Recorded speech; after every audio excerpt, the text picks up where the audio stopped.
Edukat na dzisiejszym webinarze dotyczącym studiów w Irlandii z gościnnym udziałem przedstawiciela jednej z uczelni w Dublinie, mianowicie Griffith College.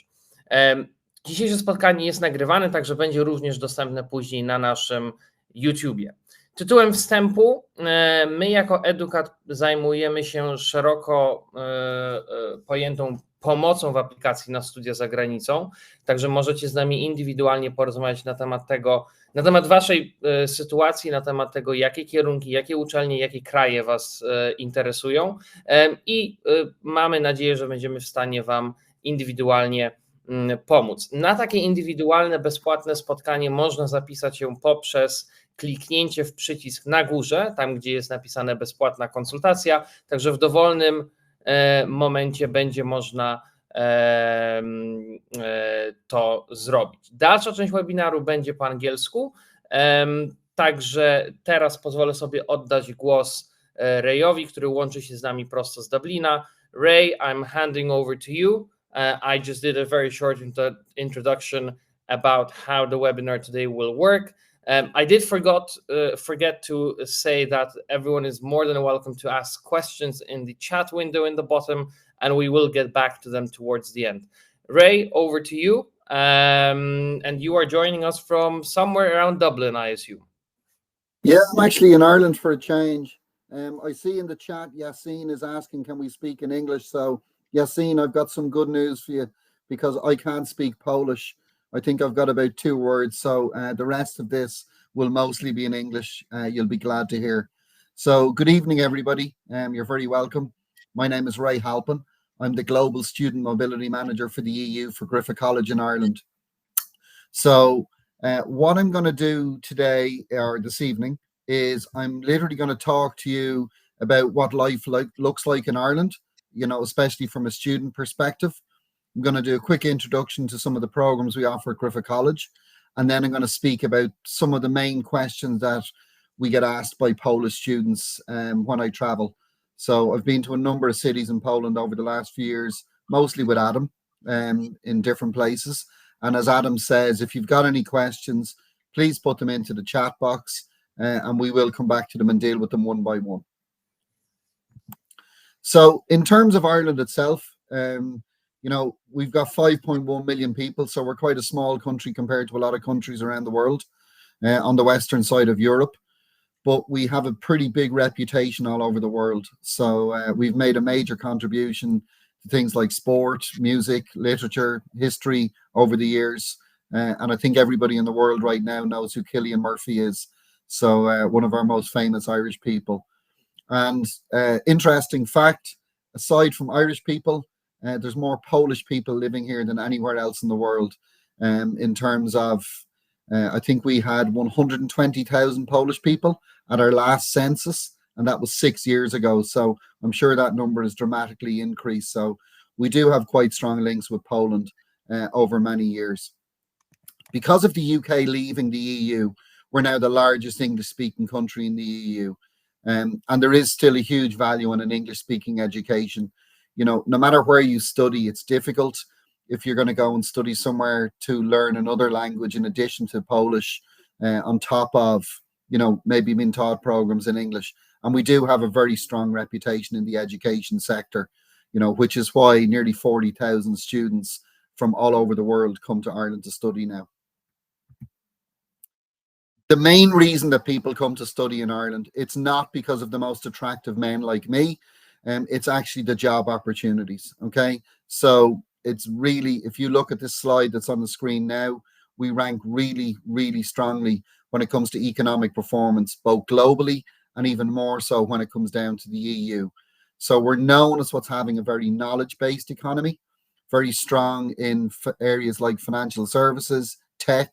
We're actually known as the Silicon Valley of the EU. So pharma, agriculture, sciences, startups, innovation programs. And then when you drill into the EU, our GDP per capita is nearly 3 times the EU average at 97,600 euros, according to the International Monetary Fund. We've the highest minimum wage in the EU. So our minimum wage is €13.50 per hour.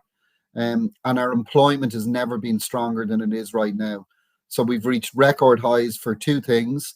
One is female employment, and the second one is employment for generally for people between the ages of 15 to 64.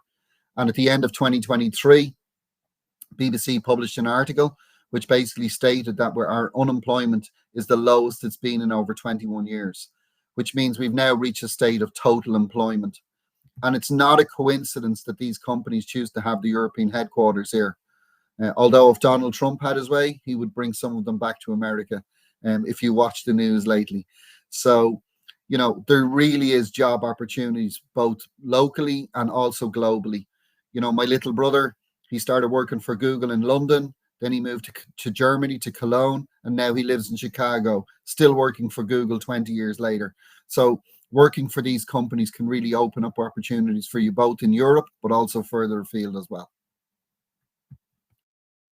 So then, if I look at Griffith College itself, we were established in 1974. So we're the largest private higher education institution in Ireland, 8 different faculties, over 7,000 students. 3 different campuses around Ireland. And last year at graduation, we actually had 120 different nationalities represented. So literally students from Botswana to Brazil and Chile to China and everywhere in between. So it's a really diverse mix of nationalities, of cultures, you know, and that's really valuable when it comes to the real world in terms of getting a job. And yes, if anybody's good at mathematics, you know, 1974, last year we were 50. So, you know, making a significant contribution to the education sector for the last 50 years. And while I might not be around for the next 50, I certainly hope to be around for a large part of it. Some distinguished fellows, people who've been awarded the Distinguished Fellowship of Griffith College. These are probably our 3 most famous. Mary McAleese, who was the 8th President of Ireland, and then 2 Nobel Prize winners. John Hume, who won the Nobel Prize for Literature or for Peace in 1998, and Seamus Heaney, who won the Nobel Prize for Literature in 1995. And anybody who's familiar with Ireland, even in a little way, we are known as the land of saints and scholars. You know, Oscar Wilde, Patrick Yates, Kavanagh, you know, literally the list goes on and on and on. So in terms of, you know, why would you consider Griffith College? And this slide, I always say to people, it's quite useful for you to use this, you know, not just when you're talking about Griffith College, but like when you're looking at universities in general. So one of the things that you should be checking out is the student lecture ratio. So we operate on a student lecture ratio of 20:1, which means we can teach as a group, but also we can maximize individual performance as well. You know, if you're in a class with 300 people, it's very hard for a professor or a lecturer to give you the individual attention that you require. You know, another thing you should be checking out is the application process. If I apply, how soon will I hear back? You know, what is the opportunity to get an offer letter? You know, am I going to be waiting weeks? Am I going to be waiting months? And with Griffith College, you can apply directly. So you can get an offer within 2 to 3 days. Normally it's a little bit quicker than that, but I do travel quite a lot. So I ask people to give me 3 days to turn your application into an offer. That will normally be pending your final mature results, but it does allow you, you know, to actually go and make plans, to book accommodation, to start looking at flights, you know, and do all these things in advance. Where if you're applying to the state universities in Ireland, you can only apply through CAO, which is the Central Applications Office. The deadline is passed for September. The deadline was on the 31st of January. And they only issue the offers at the end of August. So it's really tricky for international students. You know, and if I use my own daughter as an example, when she applied to university, she applied to 3 different universities, and we had to book her accommodation not knowing what university she will be accepted to. So, you know, if that's difficult for me as an Irishman, I can only imagine how difficult it would be for an international student. So being able to get an offer quite quickly is really important. The other really important thing is accommodation. And, you know, if you're on this call and you haven't decided, and maybe you're thinking about studying in Munich or Paris or Rome or Madrid, it doesn't matter. Book your accommodation early. You know, the longer you leave it, the harder it will be to get accommodation. All of the major cities around Europe are finding it harder and harder to sort out accommodation. You know, the Netherlands, for a couple of years, they actually had to stop recruiting international students because they didn't have anywhere to put them in Amsterdam. One of the big things at Griffith College, we will guarantee accommodation for EU students. While that might not be important to you, I can assure you it'd be super important to your parents, because they want to know you're going to be safe and they want to know you're going to have a roof over your head. So then if I take you through, and I'm not going to read everything on the slides here, I'm going to very briefly show you the programs that we do, and then if anybody wants me to come back to a particular program, I'm more than happy to do so. So within our business faculty, we've got 4 programs, all 3-year bachelor's degrees, as you can see on the screen. The big thing about our business programs is that every year we have what's called Careers Day. And this is where all the big business companies, so PwC, Ernst & Young, KPMG, Grant Thornton, Fidelity, BDO, they come in to meet our students and talk to you about the opportunities with them post-graduation. And then we do have a range of 1-year master's programs as well. Then we have some really creative stuff. So first up would be film, TV, and screen media production.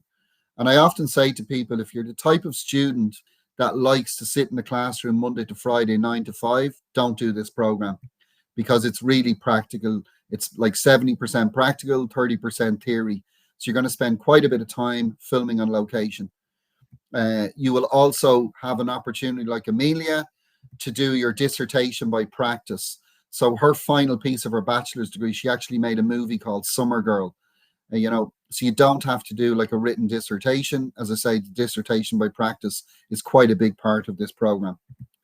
Ingrid, who only graduated just over 3 years ago, she's already been selected for international film festivals all over the world, in Los Angeles, Rome, and New York, for a movie she made, I Exist Because You're Here. Then we have photography, and you can see the type of work that Dylan was doing here.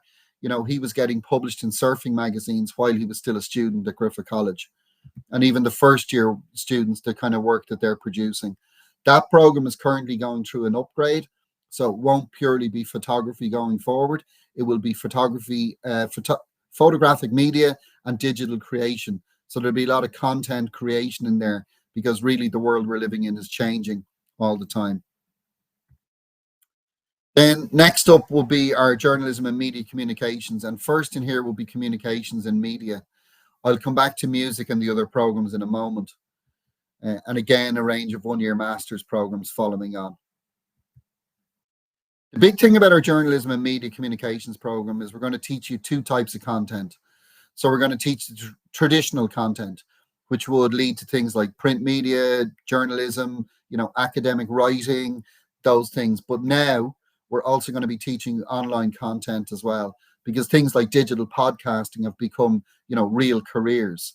So the idea is that you graduate with a really strong portfolio, whether you want to go into multimedia, whether you want to go into, be YouTube or TikTok or digital podcasting. We're going to provide you with the skill set to do so.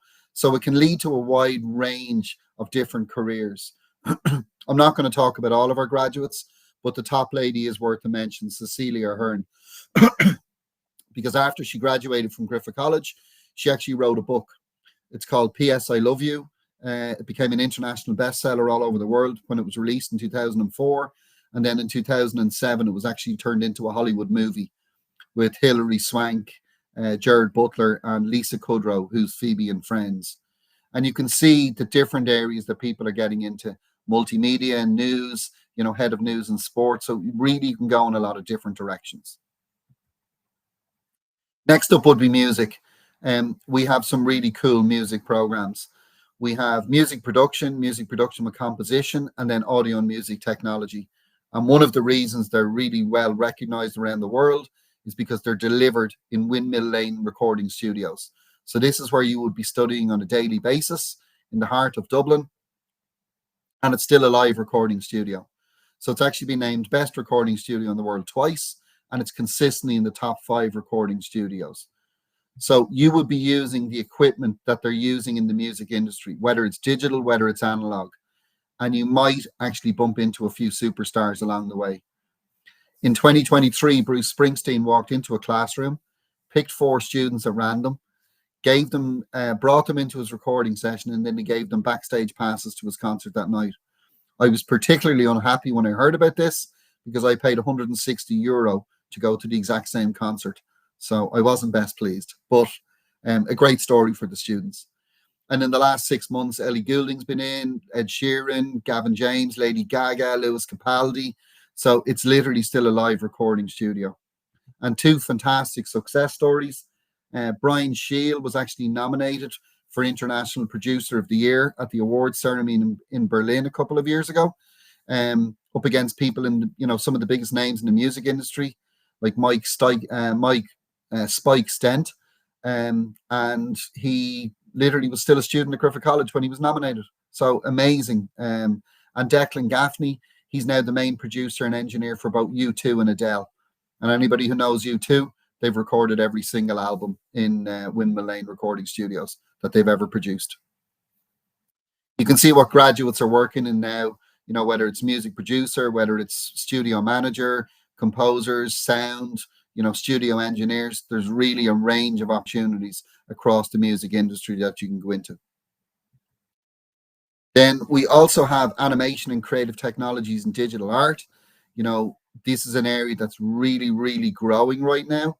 So our animation students and creative technology students, they're both about to move into a brand new premises, which is owned by Brown Bag, which is the largest animation company in the EU. Also in Dublin, you have things like Disney Plus, Pixar, Egg VFX, Screen Ireland. So there's really a range area that you can go into here. And some of our animation students, they actually made a movie. It was about Zorro, the Spanish superhero with the mask and the black cap. And they sent it to Zorro Productions Incorporated worldwide, who approved the movie. So again, fantastic stuff that students are able to put on their CV. Next up would be law. And lately our law faculty has actually been winning some awards. So quite recently we were named Law School of the Year. In 2023, we won an award for Best Student Experience. In 2023 and 2024, we won an award for Operational Excellence for our law faculty. And in 2025, we've been shortlisted for 3 brand new awards within our law faculty. So doing some really, really good work. 3 different programs, again, all 3 years, as you can see on the screen there now. And again, a range of 1-year master's programs, which are really concentrating on the international law area. If you are going to study law, I would really, really recommend staying within the EU. And because the UK have left the EU, it's actually getting quite complicated now, especially if you want to go back to your home country or you want to practice anywhere in the EU. So learning about EU law and things like that. And our law faculty, actually, they're just back. They went last week for a week to Brussels. So they go on an annual trip to the EU Commission every year. And again, it's one of the reasons we're winning awards, but it's not the only one. Griffith is actually the home in Ireland to what's called the Innocence Project, which is a worldwide movement. And a couple of years ago, 2 of our students noticed something in a particular case file that they were assigned to, brought it to the attention of the law faculty. From there, it actually got really legal. And last year, as a result of 2 things that students found in a case file, a man who was convicted of murder in 1941, Harry Gleeson, his murder conviction was overturned. And it was all over the Irish news last year that his family were able to go in to remove his remains and give him a proper burial because he should never have been convicted in the first place. He was completely innocent. And the idea of this project is that it's working on cases with a view towards exoneration from wrongful conviction. The second thing is that students get a chance to partake in the Brehon Law Society internship program, where you go to the United States, normally between your 2nd and 3rd year, but some students have gone between year 1 and year 2. And you would work for 1 month for the Chief Justice of the state of Pennsylvania. Chief Justice Doherty, he's pictured in the bottom right of the screen there. You will be based in Philadelphia. And if anybody's interested in law, this would be an amazing thing to have in your CV. Next up is design. Normally I have a super video here, but the videos just aren't working with the platform. And the big thing about our creative week each year is that industry actually come in to see the work that our students are doing. So whether you're studying fashion design or interior architecture design or graphic communication design, it's a chance for students to showcase their talents. Sorry, I'm just going to have a quick drink. And Adam, I can assure you that's not vodka, just to be clear. So, yeah, the Creative Week, it's a chance for students to showcase their talents, and show the work that you're working on. So people are coming in, from design studios, fashion designers are coming in, and it's like a long job interview. So they're looking for people to join their studios, to work for them as interior architects and designers. And it's a great opportunity for students. It says Creative Week, but it actually goes on for 2 weeks at the end of May and beginning of June each year. And then a 1-year master's program in interactive digital media for students who are interested in. Outstanding achievements. The top right is probably worth a mention, because Sophia Sawyer, one of our largest hospitals, the Beacon Hospital, during COVID, which nobody talks about anymore, they were complaining that the staff couldn't breathe with the PPE gear they had to wear. So they designed a competition and sent it out. And Sophia, from Germany, she actually won the overall competition. And now all the nursing staff in the Beacon Hospital, one of our largest hospitals in the country, wear uniforms that were designed by a Griffith College student. And one that's not up here, which I'm sure Adam is expecting, is everybody here, I'm sure, has heard of Ryanair, which is the Irish airline.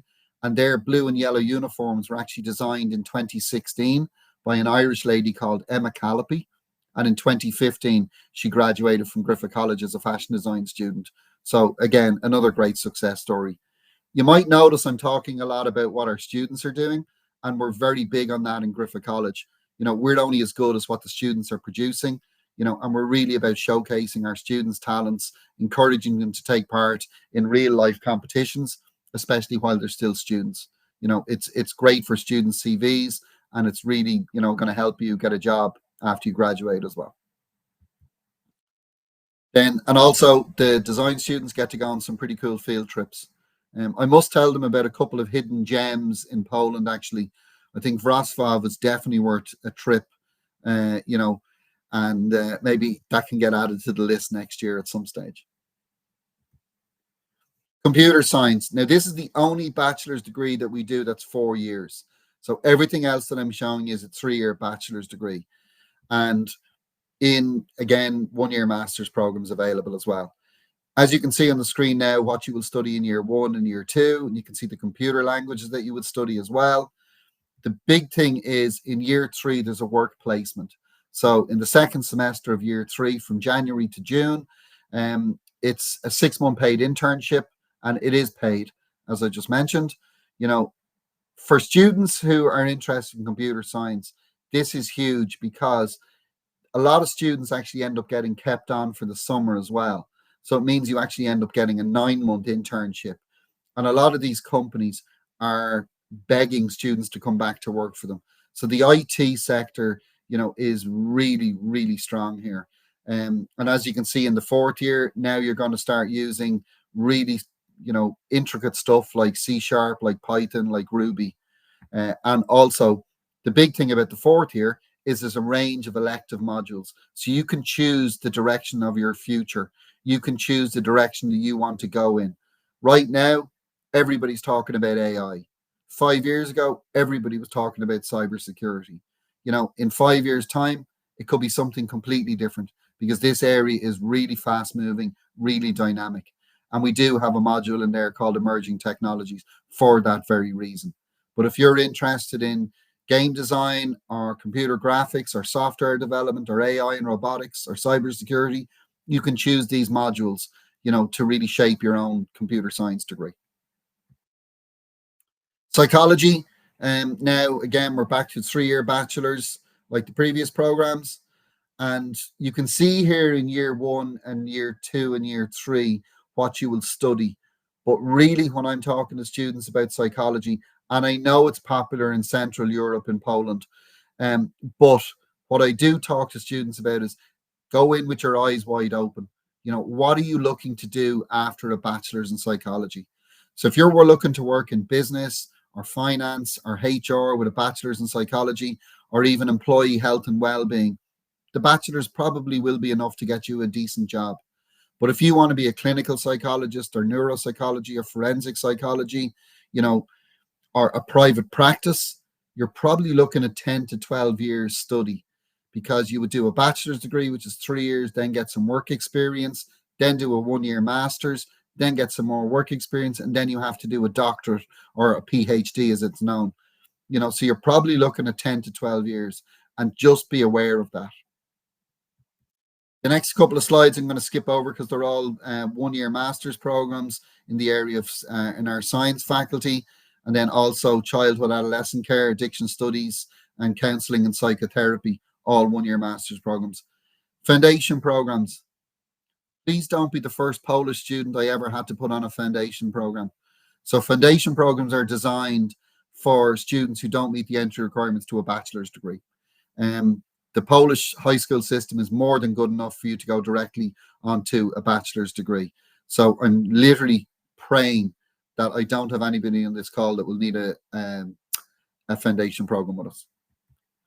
Accommodation. I know I spoke about this earlier, and we do have our own accommodation on campus.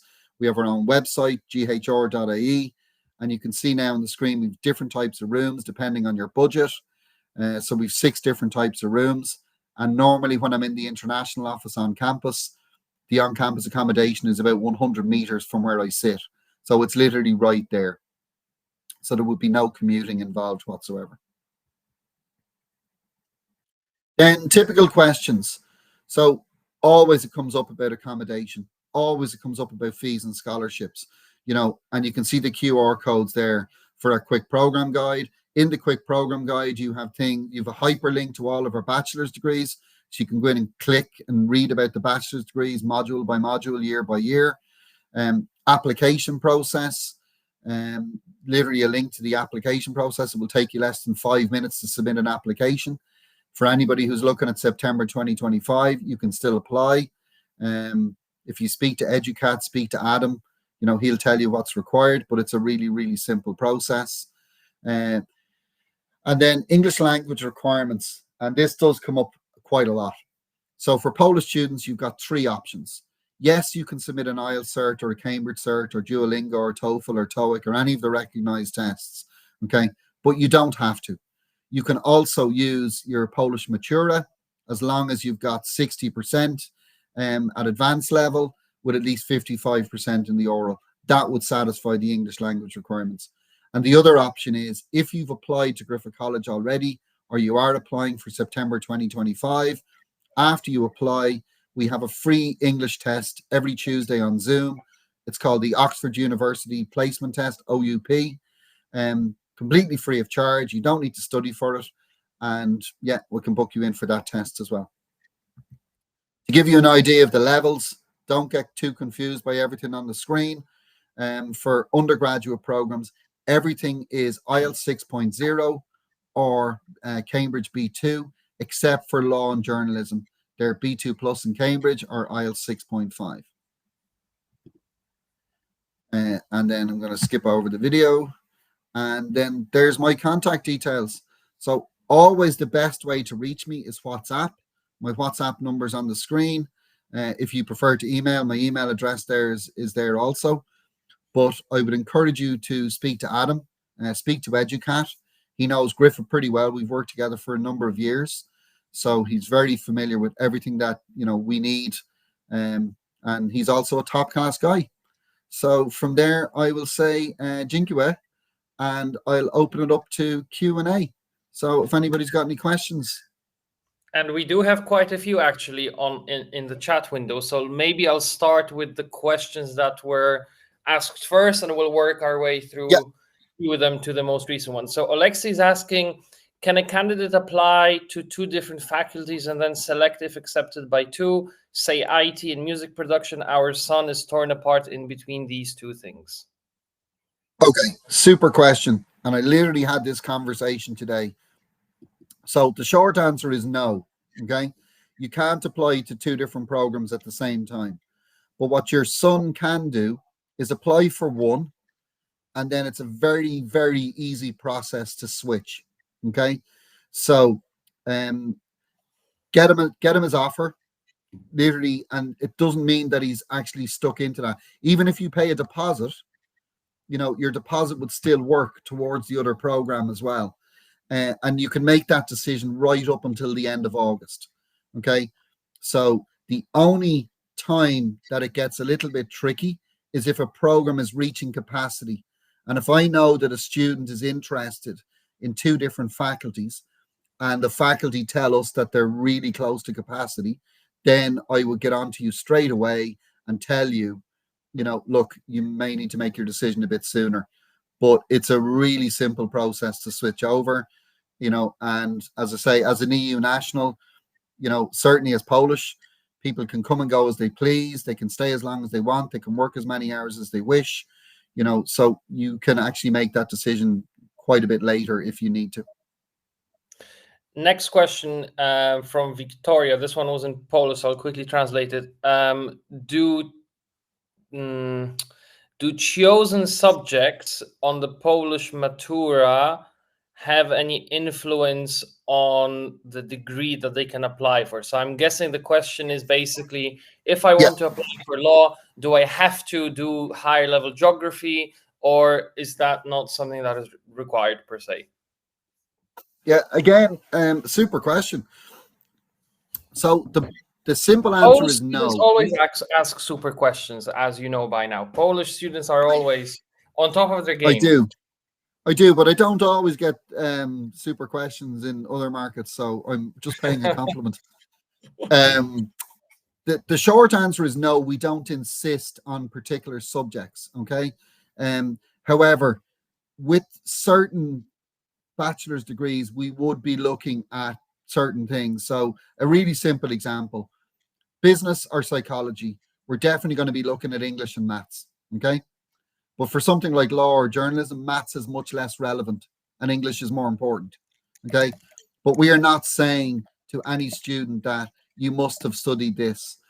What I would say is, if you want to touch base with Adam, or even if you want to get in touch with me directly, let me know what you're studying now and what you want to study at a bachelor's level, and I can give you the personal advice. But we don't insist on particular subjects, and it doesn't exclude you normally. But you couldn't study business without mathematics. You couldn't study psychology without mathematics. You couldn't study computer science without mathematics. But you could study law and you could study journalism. Next question. Do you offer 1 year postgraduate but post-diploma program? So, for example, someone has a master's degree and they want to top it up with a certificate, for example. Yeah, so basically the postgraduate diploma it's the taught modules of a master's. So the difference between a PG dip, to shorten it down, and an MSc is literally the thesis, the dissertation at the end. That's the final piece of a master's. But the postgraduate diploma, absolutely, it's an option for students if they just want to do the taught modules. If you already have a master's and you just want to do a PG dip, that's okay. If you have a bachelor's degree and you only want to do a PG dip, I would be saying to you, you're insane, okay?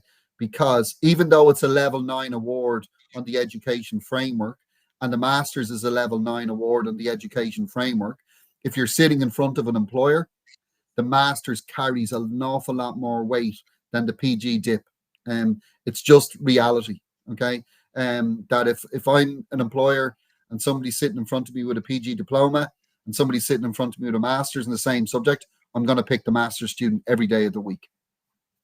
But yes, you absolutely can do postgraduate diplomas, just the taught modules, and not do the dissertation. Completely possible. Question from Natalia on the chat window. What kind of subjects are covered in law and animation? I'm torn between these two. I'd like to know more about them. Okay. Maybe so maybe Ray, if you could, because there's quite a lot of questions that we have to get through. Maybe for these sort of questions, you can generally talk about it, and then maybe it would be best if Natalia and, for example, Cornelia, who has a question about journalism programs, if we set up an individual call either with me or with you later on. But feel free to jump into it right now. But I guess, tell them a bit more in detail, we can do that later on as well. Absolutely. Like one of the things that, for any students who's looking at modules, okay, and this is going to address all of the questions around particular modules because we just don't have the time to go through all of the programs. I would really, really encourage you to either get in touch with Adam or to send me a WhatsApp, okay? Because what I can do is once I receive that WhatsApp or once Adam receives that WhatsApp, I can send you what's called our quick program guide. In the quick program guide, you've got entry requirements, you've got information on our on-campus accommodation, you've got information on tuition fees and scholarships, but most importantly, you have links to all the programs. And in each program, you can click into the program itself, okay? So you can click into the bachelor's degree you're interested in, and then all you have to do is scroll down, like literally half a centimeter to course details, click on that, and you can see your whole bachelor's degree laid out for you, module by module, year by year. And if you want to get more information on a particular module, so for argument's sake, law, if you wanted to know, well, what's the module in criminology, what's that about? Just click on it, and it actually expands into a description or what's called the learning outcomes of studying that module. And you can do that for any module whatsoever. So in animation, it might be something like, life art. What is that? I don't understand what life art means. Click on the module and it will actually tell you what that's about. The same in computer science. If I'm going to pick AI and robotics, what's that module going to teach me? It literally, so that should cover everything. Now, the only thing that I don't think I can do here is I don't think I can attach the QPG into the chat. I don't think it gives me the option. I wish I could, or I would do it right now. There should be a plus button towards the left-hand side of the chat box. There's an emoji icon. Oh yeah, hang on. And then it says, sorry, attach files. Yeah, hang on. However, while Ray is doing that, I would still encourage everyone to get in touch either with me, and you can do that by clicking on Bezpłatna konsultacja on the top of the screen. I saw that Alexi had a couple of other questions pertaining to when it's best to start the application process. I understand your son is graduating in 2026. I would say get in touch now, because what we usually do as Educat with all of our applicants is we plan the whole process. We try to guide you through the process, and in order to ensure that by October, November, we would send in the application, the 6 months between now and then allow us to advise you as best as possible. Ray, are you ready for next questions, or are you? Yeah, it doesn't allow me to attach something from my computer because it's not in the library within the actual platform. So in that case, we'll do the contacting through. Absolutely. Well, look, my WhatsApp is still on the screen. So like take a picture with your phone, send me a WhatsApp tonight, tomorrow, whenever, and I will send that document to you. And I can also send you a particular link to the program that you're interested in, or just get in touch with Adam. I would say myself and Adam are in touch, if not daily, every second day. So like that's the simplest thing to do. So yeah, you can go on to the next question. Next question from Lena: is the IB diploma honored as a language certificate? Yes, absolutely. So our IB entry requirements is 24 points, and the IB diploma. And if you're studying IB or A levels, you will be exempt from any English language test. Yes. Next question: to study law in Ireland as an international student, do you have to know the Irish language? And same question for medicine: if somebody wants to study medicine in Ireland, do they have to know Irish? Well, Irish. No to both, but medicine is a lot more complicated, and we don't offer medicine. But in terms of the law, no, absolutely you don't. You don't need to study. You don't need to know Irish. And we, as I say, like we're one of the best, if not the best, law school in Ireland. And we're not going to teach you any Irish. Don't worry. So You'll probably pick up some Irish as you go around the country, but they'll be more fun words than having to learn the language. Edita is asking, is it worth taking the SATs? Yes and no. It doesn't hurt. Do you know what I mean? So I don't know if she's doing American curriculum or if she's doing like, are you doing AP or are you doing GED? We won't have an answer unless Edita types it up on the chat box. Okay. But I guess we'll get sorry. we have yeah. Okay. It doesn't hurt. It doesn't hurt to have SATs. But ultimately, with the American high school curriculum, we are going off the. We're looking for your transcripts and we're looking for your American high school diploma award. With Canada, it gets even more complicated because everything in Canada is actually broken down state by state. So, you know, it's different what they do in Montreal to what they do in Ontario, you know, so, or what they do in, you know, Calgary or what they do in Vancouver. So, yeah, it's a difficult question to answer blindly. I would say it doesn't hurt, but ultimately it will come down to, you know, what's on your final year transcripts and your final high school award. Next question, cost of study and cost of living. Okay, so cost of study, and again, you know, if anybody wants to send me send me a text or get in touch with Adam, we can send you the quick program guide with everything. The cost of study for Griffith is between 6,000 to 9,000 euros. So per year, not per semester. So business and computer science, 6,000 euros per year. Law, design, media, photography, 7,000 euros per year. Film and TV and psychology, 8,000 euros per year. And then music technology, music production, animation, creative technologies, and digital art, 9,000 euros per year. So they are the range of prices. In terms of cost of living, and again, it's a difficult question to answer. So what I'll do is I'll give you a ballpark somewhere in the middle. So I would say if you're living in Dublin, about 1,500 euros to cover everything. So to cover your food, to cover your accommodation, to cover your social life, you know, maybe a couple of drinks, transport if you're living off campus. That's a kind of a ballpark figure.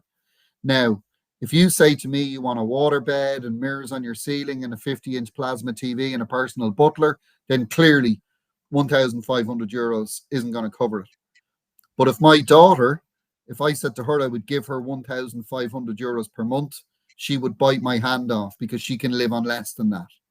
You know, so it does come down to a bit of personal choice and your personal lifestyle. But 1,500 euros per month is a good figure to have in your head.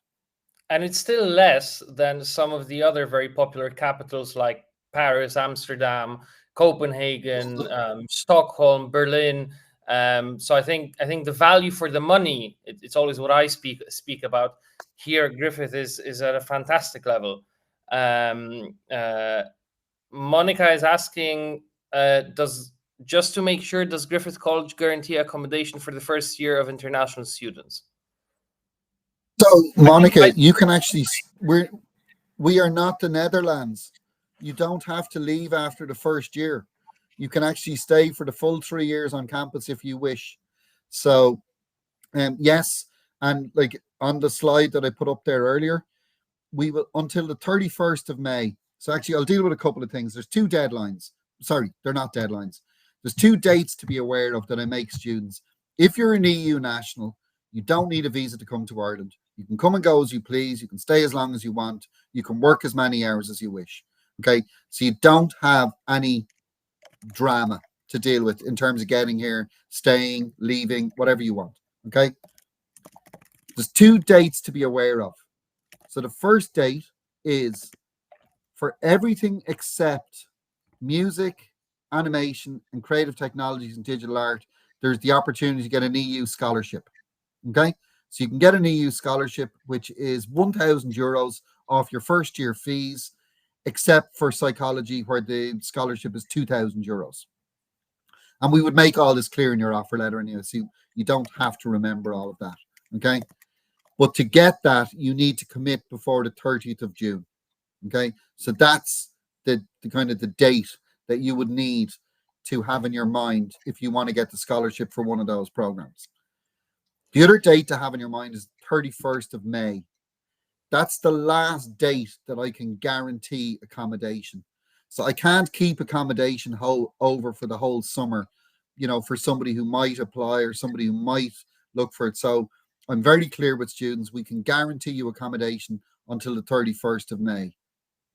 Now, I know I scared people earlier on talking about accommodation and things like that, but rest assured, last September, we had 1,800 international students coming to Griffith College, and everybody got a bed. So nobody ended up homeless, okay? But the longer you leave it, you know, you probably won't get accommodation on campus, and then you have to get accommodation, you know, off campus. Some of those can be quite expensive if you leave it long. Or maybe you want to stay in a homestay and now you've got a longer commute to college. So my advice to people is always make your decisions early, because the earlier you make them, you know, the better value for money you're going to get. And you're going to get your choices, you're going to get your preferences. If you leave it until the last minute, then it doesn't always work out like that. Olivia asked about grades for, let me just get to the question so I can translate directly. Do the grades on the transcript from the penultimate year and the average grade, the GPA, do they matter in terms of admission? Not really. So if you're studying the Polish Matura, okay, what you need is a total of 6 distinct recognized subjects between the Matura and your final your final school leaving examinations. So with 3 distinct subjects in the Matura, including 2 advanced subjects, okay, with a score of better than 30%. So essentially what you need is 3 subjects, okay, in the Matura, but we also need your final year grades as well. When somebody's applying to Griffith College, what we do is we get your year 11 results, your previous year's results, for admissions, just to check over, so we can see that you're on track. Okay, so like if you were applying for September 2025, we will be looking for your last year's results, just to see how you're doing. But ultimately, your results will be pending your final high school grades, your final high school certificate. When you're sending in documents, and no matter how many times I say this, it still happens a lot. You know, I can't speak Polish. I'm really sorry. Adam gives out to me quite a lot and says I need to learn, but I can't translate documents. So the documents need to be translated to English before they reach us. That can either be translated by your school, perfectly acceptable, or by a certified translator. So either of those is completely fine with us. Let me just do a follow-up in Polish, just to clarify this. I think it's quite important. Przy aplikacji na studia za granicą, niezależnie od tego, do jakiego kraju będziecie aplikować, podstawowym dokumentem, który będziecie potrzebowali, pamiętając, że aplikujemy zawsze na początku klasy 4 liceum, nie aplikujemy po maturze, tylko aplikujemy na początku klasy 4, na rok przed rozpoczęciem studiów. Waszym dokumentem, podstawowym dokumentem będzie świadectwo z klasy 3 liceum, ponieważ to jest ostatnie świadectwo z pełnymi ocenami, jakie posiadacie, i to będzie pierwszy dokument. Oczywiście w zależności od uczelni, od kraju, od kierunku jest wiele innych dokumentów. Część uczelni wymaga na przykład listów motywacyjnych, część uczelni wymaga innych elementów, natomiast tym podstawowym dokumentem jest świadectwo z klasy 3.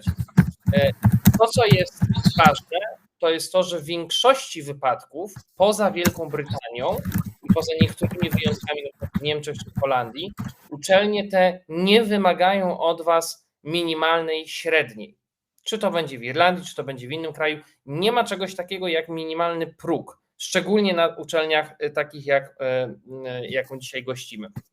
Czyli jeżeli macie na przykład gorszą ocenę z matematyki, ale lepszą z czegoś innego, to jest w porządku. Uczelnia chce poznać wasz całokształt, nie chodzi tutaj o śrubowanie maksymalnych wyników. Także zarówno osoba z paskiem, jak i osoba, która nie ma tego paska na świadectwie z klasy trzeciej, ma szansę się dostać. Oczywiście wszystko zależy od tego, jak bardzo duże są to różnice, więc jeżeli teraz jesteście w klasie trzeciej, to apeluję o to, żeby się do nas odezwać, my Wam w tym pomożemy, doradzimy, gdzie z Waszymi ocenami, z Waszymi przedmiotami możecie śmiało aplikować, a do których uczelni nie warto aplikować, bo no, będzie to po prostu trudniejsze i są mniejsze szanse dostania się. My jako Educat działamy od 10 lat, pracuje z nami 170 mentorów, którzy są obecnymi studentami lub absolwentami studiów za granicą na całym świecie i pomagamy w tej aplikacji pod kątem praktycznym. Jako jedyna organizacja w Polsce zajmujemy się tym, że osoby, które prowadzą tę aplikację, same przeszły przez ten proces parę lat temu, więc dzielimy się nie tylko wiedzą teoretyczną, ale również praktyczną. Widziałem parę pytań też o punkty na konwersji punktów CAO. To się zmienia, więc tutaj dlatego pozwoliłem sobie napisać na czacie, żebyśmy mogli indywidualnie porozmawiać, bo jest to troszeczkę dłuższy temat. What I was also going to say is for anyone who is a Polish speaker, I would very much invite you to watch a recent podcast episode that we did on studies in Ireland. So if you don't already have enough of me and Ray talking, then you can spend your evening listening for about half an hour to a podcast on studies in Ireland, where we dive into details. We give you a bit of an overview in terms of work perspectives and so on. I'm just trying to find the link to send it in the chat box. Just bear with me for one moment. It will definitely help you sleep, I assure you of that. There it is. There's the link on the chat window, in the chat window. So I do invite you to have a look at that as Ray and Joyce provide some very interesting details on studies in Ireland. It was a really fun conversation. And actually, it's a good podcast in terms of, because Joyce actually works for a public university. So we do talk quite a bit about the difference between public universities and private universities, you know, and also Joyce, the university she works for, is based in a city outside of Dublin as well. So you do get a different perspective. So, you know, if you're unsure about what you want to do or where you want to go or what you want to study, or do you want to study in a capital city, or do you want to study in, you know, a second or third city like Poznan or Krakow or Wrocław, you know, yeah, that podcast will probably be quite helpful to you. Fantastic. Alex, the recording will be available on our YouTube channel, but it's also available on our Facebook page, because we did do a live stream. So if you go onto Educat's Facebook page, you'll see the recording there. It will be up on YouTube in the next couple of days. Maciej pyta, co to znaczy, że uczelnie nie wymagają minimalnej średniej. No właśnie, to jest jedna z podstawowych różnic między rekrutacją w Polsce a rekrutacją za granicą. W Polsce musicie spełnić minimalny próg punktowy na maturze i albo się dostajecie, albo nie. Za granicą ocenia się całokształt. Oczywiście to muszą być oceny zdawalne, tak? No nie da się rady się dostać na studia mając same jedynki, czy mając poniżej 30% na maturze. Natomiast ocenia się całokształt, ocenia się doświadczenie, zainteresowania, ocenia się motywację danego studenta. W przypadku kierunków artystycznych ocenia się jego portfolio. Czasami jest też rozmowa kwalifikacyjna, więc to bardzo zależy od tego, gdzie i na co będziemy aplikować. Każda uczelnia, co więcej, każdy kierunek, nawet na tej samej uczelni, ma oddzielny proces rekrutacyjny, więc nie ma czegoś takiego jak ujednolicony system rekrutacyjny, poza oczywiście Wielką Brytanią. Tutaj bardzo ważna rzecz, w Wielkiej Brytanii wygląda to troszeczkę inaczej, w niektórych niemieckich uczelniach wygląda to troszeczkę inaczej, ale uogólniając, tak ten system rekrutacji wygląda. Lena's asking again if the IB diploma is a sufficient language certificate. I think we already answered that as a yes. So the IB diploma is indeed a sufficient language certificate. You do not, if you do the IB in English, you do not need to submit any extra language certificates. Ray, correct me if I'm wrong. No, absolutely correct, and the same with A levels as well. So IB or A levels, we can absolutely use as proof of English. And just to follow on to that, we don't insist on the higher level of English either. Okay, so some students will do the IB and they will do the ordinary level of English. That's completely fine as well. But I think you must have a minimum score of 5, especially if you're doing the ordinary level. Maciej has a follow-up question. I was answering in Polish, now I'll answer in English about the Matura results. So the Matura results do matter in terms of the admission process. Absolutely.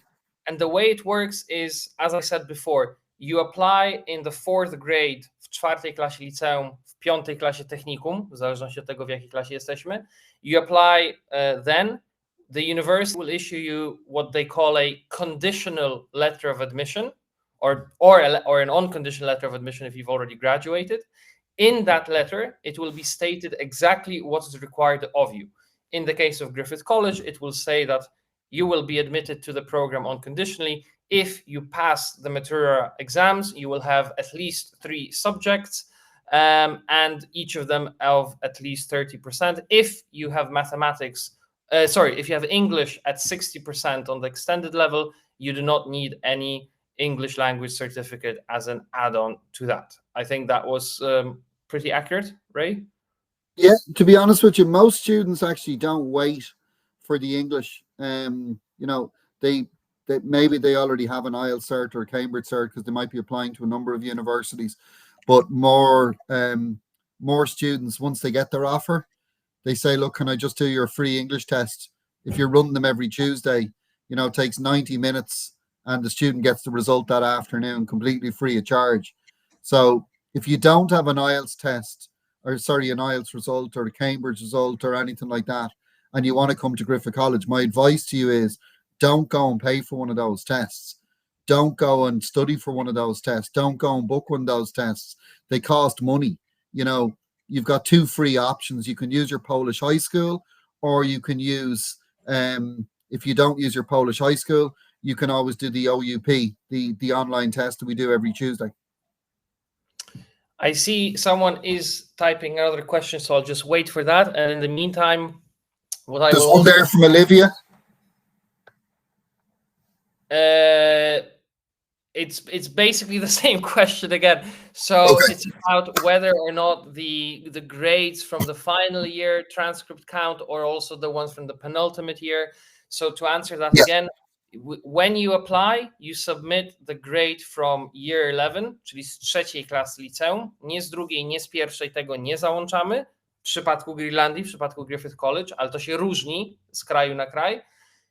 Po tym otrzymujemy list warunkowego przyjęcia, w którym jest napisane, co jest od nas wymagane na maturze. I każda osoba może dostać taki sam warunek, ale może też się tak zdarzyć, że jedna osoba dostanie taki warunek, druga osoba dostanie nieco inny warunek. Tu znowu zaznaczę, każda uczelnia, każdy kierunek, każdy kraj ma swoje indywidualne procesy i wymagania. Dlatego też proces aplikacji na studia za granicą zaczynamy najlepiej w klasie 3, w końcówce klasy 3 liceum bądź 4 technikum, ale oczywiście jeżeli teraz jesteście w klasie 4 liceum, 5 technikum i chcecie aplikować od września, to w przypadku Griffith College nie jest jeszcze za późno, można taką aplikację złożyć. But what I was going to say is about the excellent career perspectives, because I think universities such as Griffith College have excellent relationships, as you were saying on the first slide, with potential employers. There's great employability statistics. And also, I found a statistic recently, 93% of students who study in Ireland say they are 100% satisfied with their studies. I think it's quite difficult to find such a high percentage. I mean, 93% is quite high in any other countries. There's a question, are there any age limits to apply? No. Can anyone apply? Sorry, you need to be 17. You need to be over 17. No, the question was more, is there a limit? No, absolutely not. Like there's no maximum at all. So like we get students that are, in their 50s still looking to do a bachelor's degree. It's completely fine. As long as you understand that most of the students in your class will probably be, fresh out of high school, and you don't have an issue with that. We certainly don't. Natalia is asking, how do you submit the application? How do you submit the documents? Ray? Yeah, so 2 ways, Natalia. You can submit them when you're doing your application. So like when you're submitting your application online, takes about 5 minutes. On Griffith And College's website, just to specify. Yeah, So on your yeah. specific website, not through CAO, but through your specific website, just to make that Yeah, clear. sorry, I can only talk about submitting documents to us. So you can do that. Quite a few students don't, and then we end up sending an email. So Adam knows I'm waiting on a passport for a student of one of his at the moment. So this is a great opportunity for me to say, Adam, I can't do anything until we have the passport. So we send, and then students, like, but I get documents by email. I get documents sent to me on WhatsApp every day. So yeah, absolutely, whatever's the easiest for you. I can tell you from personal experience, the application portal at Griffith College is probably one of the more straightforward ones that I have come across, which just makes your life as a student 10 times easier than having to go through 5 different portals, one governmental portal, then one university has their portal, then another faculty has its own portal. You need 10 different logins. That's not the case with Griffith College. It's very straightforward. It's very simple. You can also submit the documents with us at Educat. So if you send me an email and you tell me which program you'd like to apply to, we will assist you with that free of charge. So we do not we do not charge for that. There was a question that we just missed over in the middle of that from Monica. In Poland, we have obligatory subjects to take a matura, to study law like history. No, Monica, I'm not sure if you maybe missed earlier on. I said we don't insist on particular subjects. I would say if you're going to study law, studying history is not a bad thing, because there's a lot of reading in history, there's a lot of reading in law, so it certainly wouldn't hurt. But if you don't study history, it doesn't stop you studying law. Okay, so I hope that answers that question for you.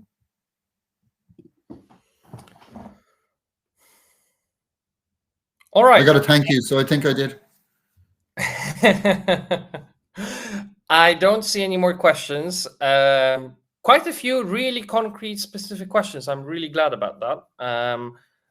It means, and it's like you did a good job with the webinar, I think. No, but I think it's also it's a good thing for other students, because not everybody's brave enough to ask a question. But what's great is when the questions come in, there's other students sitting there thinking, I was going to ask the same type of a question.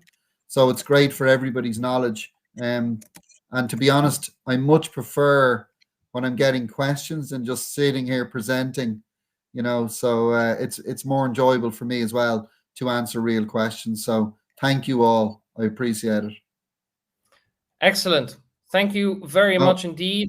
Someone is typing. Hang on. No. But it's a thank you message. It's appreciation. You see. What's the admission rate of enrollment of people from Poland? It's a growing market. You know what I mean? Like we've a lot of Polish people living in Ireland. So in terms of the admission rate, that's a kind of a misleading question, because the admission is based on your own individual performance. So once you meet entry requirements, you will be accepted. When somebody applies, I would basically say to them, if you have an application and a program is reaching capacity, I would warn students. But I've yet to meet Polish. I've had one Polish student who didn't meet the entry requirements academically, and we came up with an alternative offer for them. But every other Polish student has done well enough in the Matura to go directly into year 1 of a bachelor's degree. So I hope that answers that question. Brilliant. Again, thank you very much, Ray, for being with us this evening, this afternoon. As I said, this webinar has been recorded, so if anybody who would like to go back to it, feel free to visit Educat's YouTube channel or our Facebook page. My email is also in the chat box below. Ray's contact details are on the slide as well, so feel free to take a picture. Thank you very much. We will soon be in touch with anybody who has filled in the contact form as well.